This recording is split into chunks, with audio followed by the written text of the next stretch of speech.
My name is Claire York. I am 35 years old. Last Thanksgiving, my mother tossed 2 sleeping bags at my feet and told me my children could sleep on her living room floor. My 6-year-old daughter stared at those sleeping bags like she was trying to understand what she had done wrong. My sister stood in the doorway and laughed. "Should have booked a hotel," she said. I looked at my daughter. I looked at my sleeping son resting on my shoulder. Then I whispered something so quietly that nobody heard me. Not my mother. Not my sister. Not even me. 3 days later, my mother received a phone call that changed everything. By the time she understood what I had done, she had already called me again and again. 98 times. I never answered once. But to understand why, you need to know what happened before the sleeping bags. You need to know what happened long before that. I work in the emergency department at a hospital in Richmond, Virginia. 12-hour shifts. Days that never seem to end. People come in bleeding, crying, panicking, and somehow I help put things back together. At home, I have 2 children. Lily is 6. She has blonde hair like her father and a stubborn streak that reminds me of myself. Every morning she finds something wrong with her hair. Every morning we argue about braids. Every morning I secretly smile. Then there's Owen. He's 3. He cries every time I leave him at daycare. Every single time. And every single time it breaks my heart. But I still walk away because that's what parents do. We keep going. Even when it hurts. My ex-husband Ben left 3 years ago. Actually, that's not true. I left him first. I found the messages on his phone. I packed his bag. I placed it outside. When he came home, his things were waiting for him. He didn't argue. People who get caught rarely do. The divorce was simple. I kept the apartment. He kept his truck. And the woman he cheated with. She didn't stay very long either. After that, I rebuilt my life from scratch. Everything in my apartment belongs to me. Every chair. Every plate. Every picture frame. Every bill paid. Every piece earned. Nothing came easy. The week before Thanksgiving, I loaded my car before sunrise. Blankets. Snacks. Car seats. A casserole dish wrapped in foil. Because in my family, you never arrive at Thanksgiving empty-handed. Never. Lily sat in the back reading a chapter book. Owen fell asleep before we reached the highway. The drive was 4 hours. I had made it dozens of times before. Every time I told myself it was worth it. Family mattered. At least that's what I kept telling myself. About halfway there, Lily spoke from the back seat. Her voice was soft. Almost like she wasn't sure she should ask. "Mommy?" "Yeah, baby?" She hesitated. Then she said something that squeezed my heart. "Does Grandma like us?" For a moment, I couldn't answer.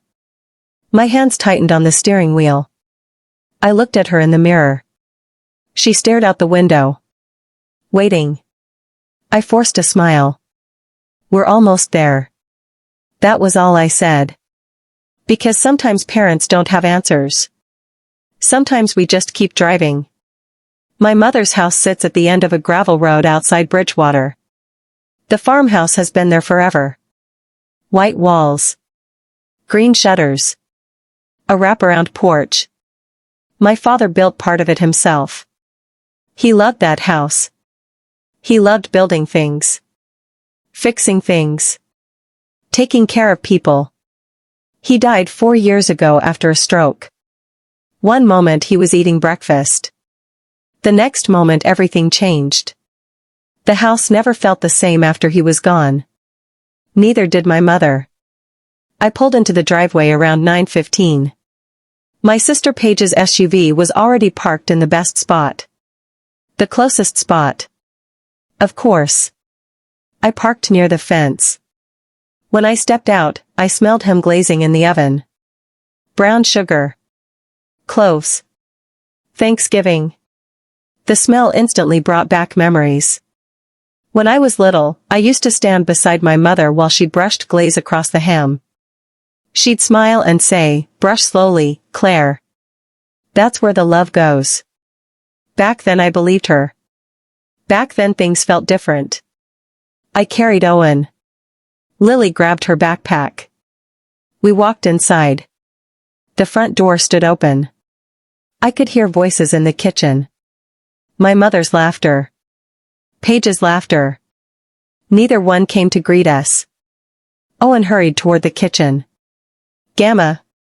My mother glanced up. "Take your shoes off first." That was it. No hug. No smile. No welcome. Just instructions. Paige appeared next. "Oh, you made it." Like I had delivered a package. Not driven 4 hours with 2 kids. Her husband Derek sat in my father's old recliner watching football. He barely looked up. "Hey, Claire." Then he looked at Lily. "You got a boyfriend yet?" Lily froze. She looked confused. "She's 6. I stared at him. "She's 6, Derek." He shrugged. "Just joking." Nobody laughed. Paige's kids, Madison and Tyler, sat on the floor playing on tablets. Owen walked over, curious. He reached toward Tyler's screen. Tyler pulled it away. "Get your own." Paige didn't correct him. Didn't say a word. My mother came out carrying plates. "Dinner's at 6. Then she looked at me. "Set the table." Not "How was the drive?" Not "Can I help with the kids?" Not "Welcome home." Just "Set the table." So I did. Because that's what I always did. I helped. I worked. I stayed quiet. While setting the table, I noticed something. Name cards. My mother had arranged seats. She would sit at the center. Paige and Derek beside her. Their children close by. Then Aunt Connie. Then me. Then Lily. Then Owen. At the very end. Near the kitchen door. The coldest spot in the room. I stared at the arrangement. Something hurt. But I ignored it. Like always. A few minutes later, Aunt Connie arrived. She was my father's younger sister. The minute she saw me, her face softened. She hugged me tightly. Really hugged me. The kind of hug that says everything without words. Then she whispered into my ear. "For hours and she didn't even say hello, did she?" I swallowed hard. No. Aunt Connie sighed. She already knew. Dinner arrived. The ham looked beautiful. The smell filled the room. Everyone sat down. My mother began serving food. Madison first. Tyler second. Then Paige. Then Derek. Then herself. Then Aunt Connie. Then me. Then Lily. Then Owen. I noticed. But that wasn't the worst part. The worst part was the plates. Madison and Tyler received the good china. White plates decorated with blue flowers. The special dishes.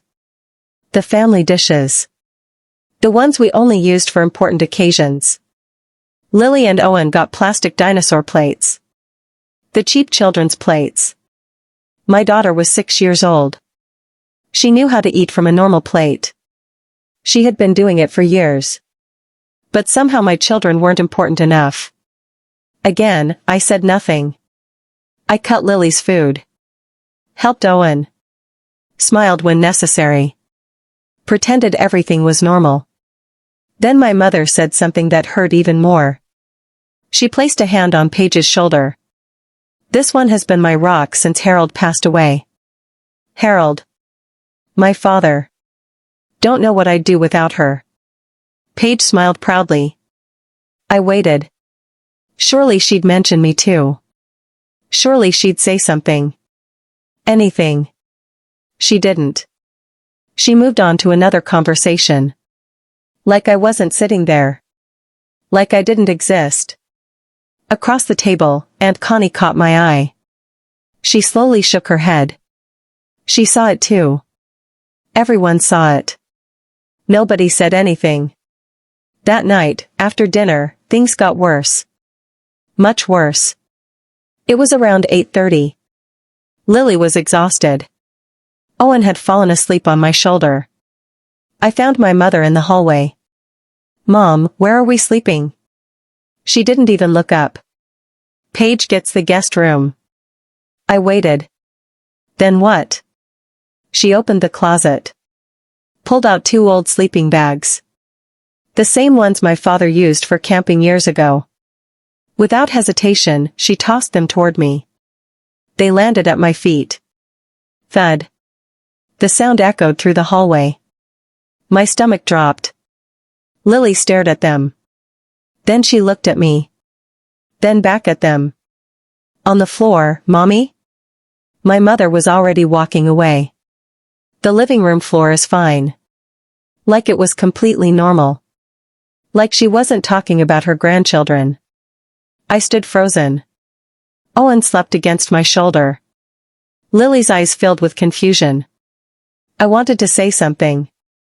I wanted to argue. I wanted to ask why. But before I could speak, Paige appeared. She leaned against the doorway. Looked at the sleeping bags. Looked at me. Then laughed. "Should have booked a hotel." Derek chuckled from the recliner. Still watching football. Still not caring. I looked at my daughter. Her chin trembled. She wasn't crying. Not yet. She was trying to be brave. Trying to understand.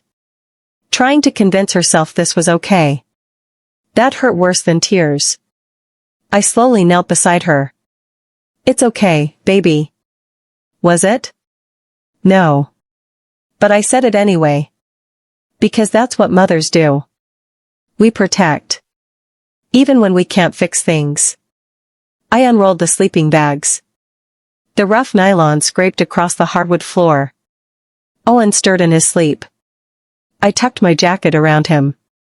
Lily sat quietly. Watching. Learning. Remembering. Children always remember. Especially moments like this.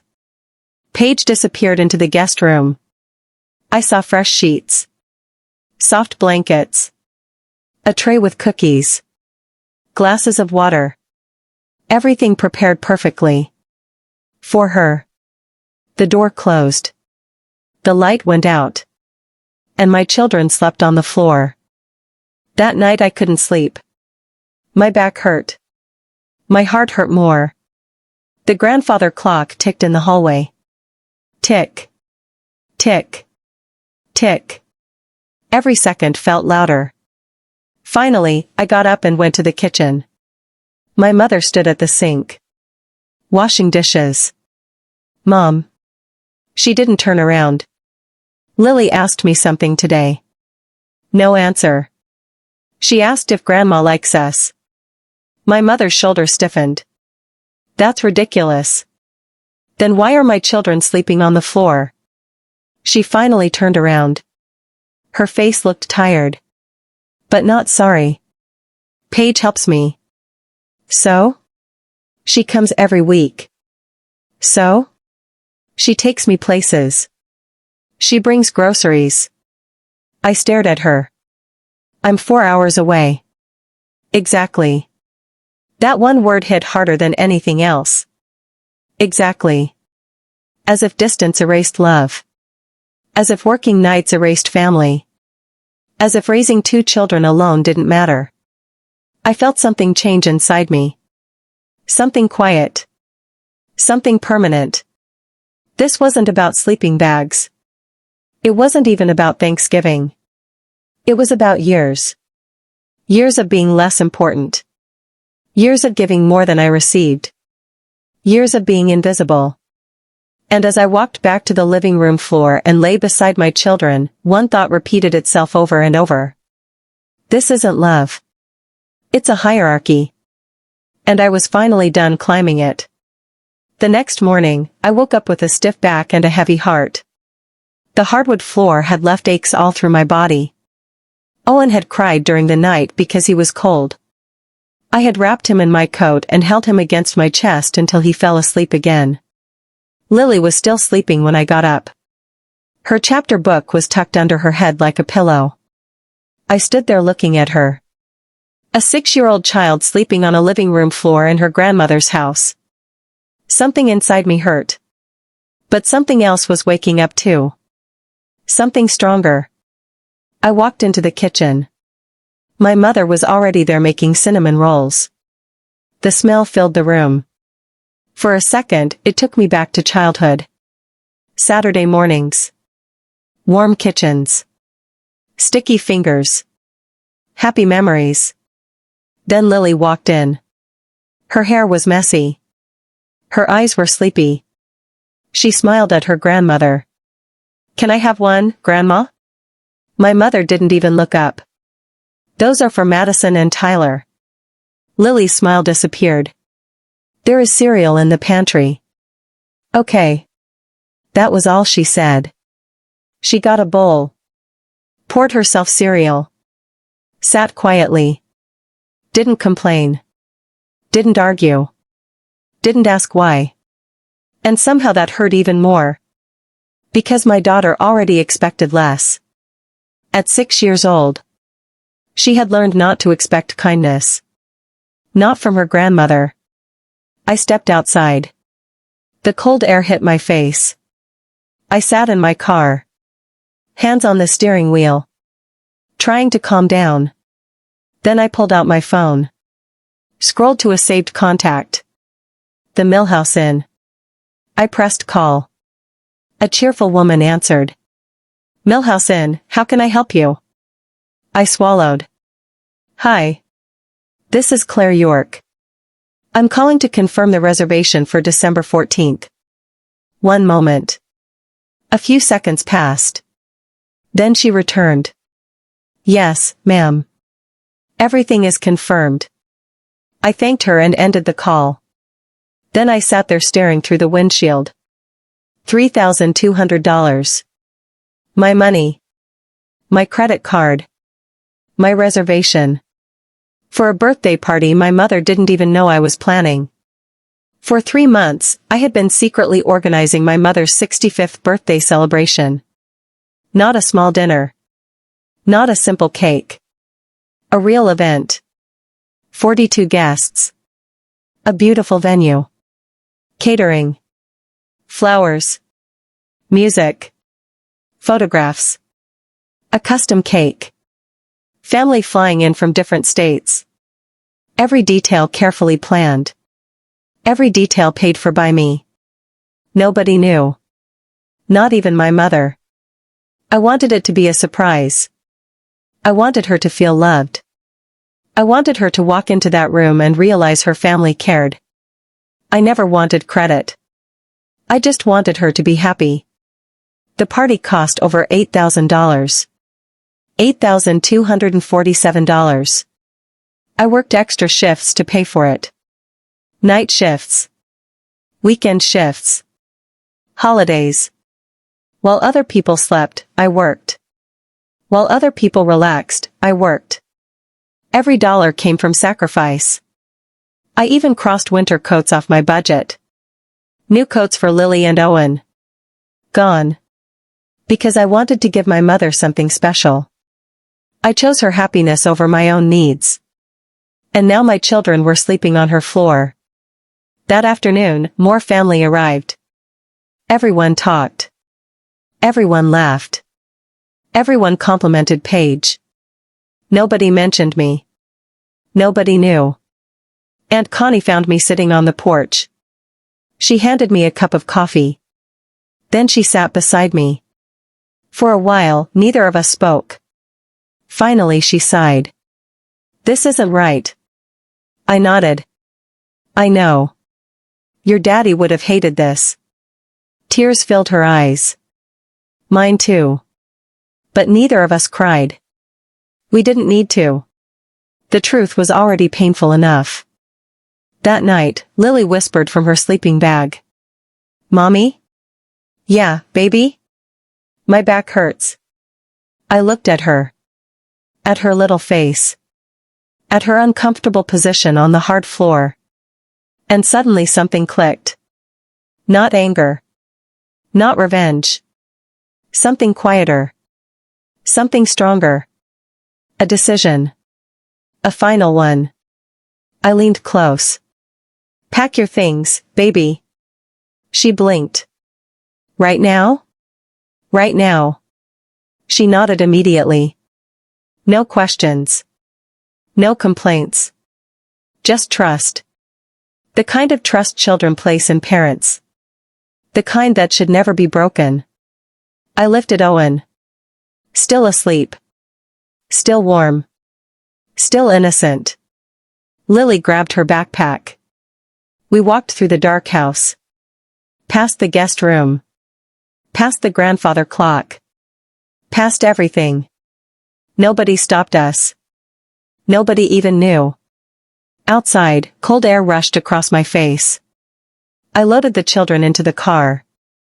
Started the engine. And drove away. The farmhouse disappeared behind us. The sleeping bag sat in the trunk. And for the first time all weekend, I could breathe. At 3 a.m, I pulled into my apartment.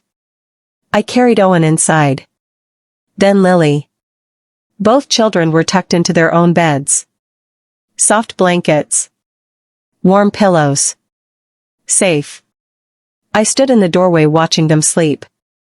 Then my phone buzzed. A text from my mother.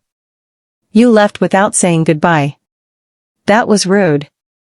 I stared at the message. Not. "Are you okay?" Not. "Did you get home safely?" Not. "How are the children?" Just. That was rude. I set the phone down. And said nothing. The next morning, I opened my laptop. The birthday folder was waiting. 14 contracts. 14 vendors. 14 signatures. All mine. I looked at every document. Every payment. Every sacrifice. Then I called Aunt Connie. "Has Mom ever thanked me?"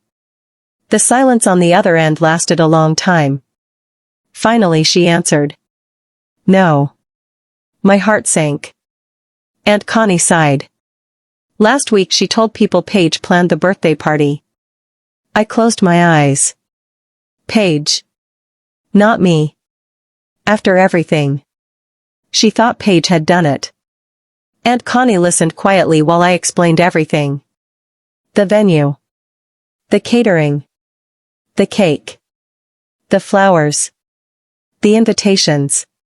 The money. When I finished, she whispered. "Oh, Claire." I swallowed hard. Then I told her about the sleeping bags. About Lily. About the cinnamon rolls. About the floor. Aunt Connie became quiet again. Finally she said something I'll never forget. "Whatever you decide, your father would understand." And suddenly I knew what I had to do. I picked up my phone. Called the venue. "Hi. This is Claire York. I'd like to cancel my reservation." The woman sounded surprised. "Are you sure?" "Yes." She explained the deposit was non-refundable. I understood. I didn't care. "Please cancel it." Then I called the caterer. Then the photographer. Then the florist. Then the rental company. One by one. Calmly. Politely. Carefully. I canceled everything. No yelling. No anger. No drama. Just decisions. By evening, most of the party was gone. 3 months of planning. Gone. Just like that. I sat quietly in my kitchen. Feeling strangely peaceful. Not happy. Not sad. Just free. For the first time in years, I wasn't carrying my mother's happiness on my shoulders. Then the text started. Paige. Mom's crying. Paige. You're ruining Thanksgiving. Paige. How could you do this? Derek even texted. You should apologize. I laughed. The man who watched football while my children slept on the floor wanted to give advice. I put my phone away. Took Lily and Owen to the park. Bought them hot chocolate. Watched them laugh. And remembered what really mattered. Sunday afternoon, my mother's phone rang. The call came from the Millhouse Inn. The employee explained there had been a cancellation. A birthday event. December 14th. My mother's heart dropped. She immediately knew. Only one person in the family could have planned something that big. Me. Within minutes she called Paige. Then Aunt Connie. Then everyone else. The truth spread through the family. Claire planned everything. Claire paid for everything. Claire canceled everything.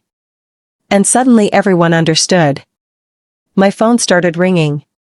Again. And again. And again. I didn't answer. My mother called. Voicemail. Paige called. Voicemail. Derek called. Voicemail. Aunts. Uncles. Cousins. Voicemail. By Sunday night I had 47 missed calls. By Monday it was 71. By Tuesday it reached 98. 98 missed calls. From people who never noticed me until I stopped giving. Tuesday afternoon, my neighbor sent a text. 2 women are at your apartment door. They look upset. I already knew who it was.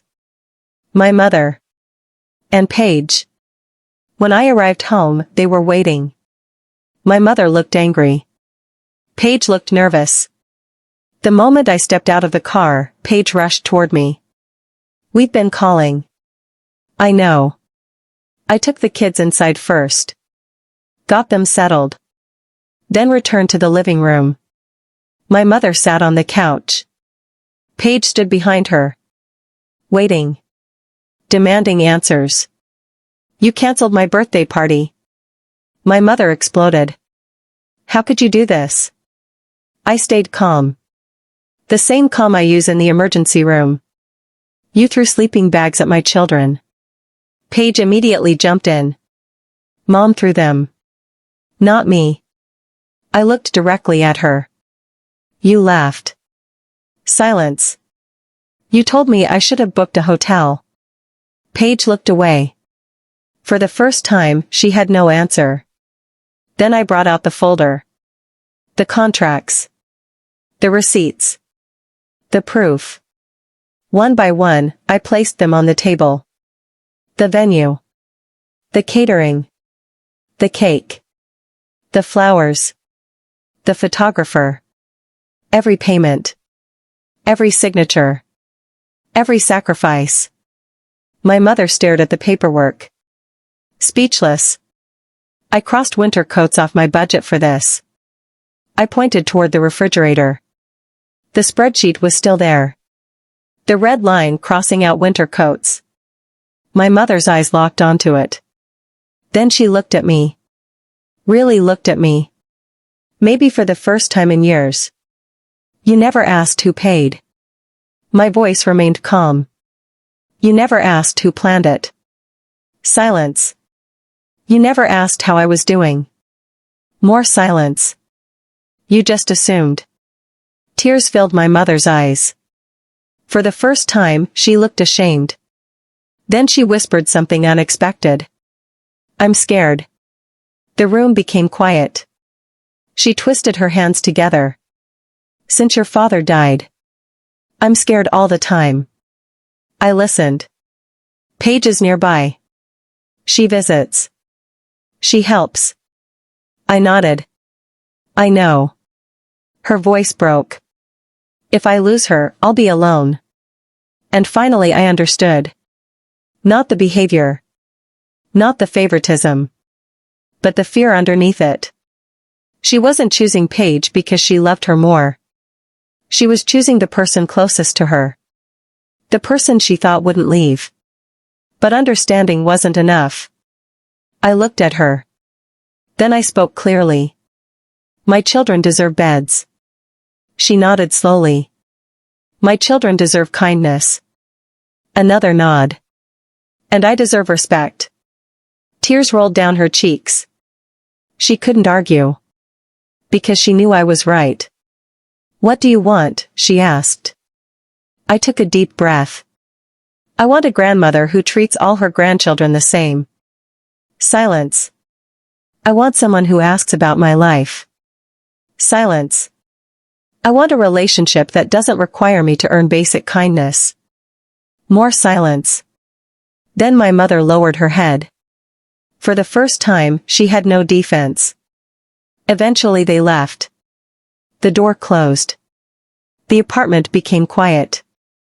Then Lily called from her room. Mommy? I walked in. Yes, baby? Is Grandma mad? I smiled gently. Grandma is learning. Lily nodded. That answer was enough for her. Children don't need complicated explanations. They just need honesty. December 14th arrived. The day of the party. The party that never happened. Instead, my mother had a small dinner. Only a few people came. The huge celebration was gone. The beautiful venue was gone. The special cake was gone. Everything was gone. Because respect had a price. And for once, I refused to pay it alone. That night, we video called her. Lily and Owen sang happy birthday. My mother smiled. A real smile. A sad smile. But a real one. Then she looked at me. Thank you, Claire. Simple words. Small words. But honest. The first honest words she had spoken to me in years. A few weeks later, a package arrived. Inside were 2 winter coats. One purple. One red. Exactly the sizes my children needed. No note. No letter. Just the coats. The return address belonged to Paige. I held them for a long time. Then I hung them in the closet. Sometimes apologies don't arrive as words. Sometimes they arrive as actions. Months later, things slowly changed. Not perfectly. Not overnight. But they changed. When we visited the farmhouse, my children had beds. Real beds. With blankets. With pillows. With warm sheets. One visit, there were even cookies waiting on the nightstand. Lily smiled so hard her cheeks hurt. And my mother watched her with tears in her eyes. I never got my $8,000 back. I never got back the time. Or the extra shifts. Or the sacrifices. But I gained something better. I gained boundaries. I gained peace. And I showed my children something important. You don't have to scream to protect yourself. You don't have to fight to prove your worth. Sometimes the strongest thing you can say is simply, no more. My mother lost a birthday party. But she found a truth she had ignored for years. Love is not something you demand. It's something you earn. And respect works exactly the same way. That Thanksgiving started with 2 sleeping bags.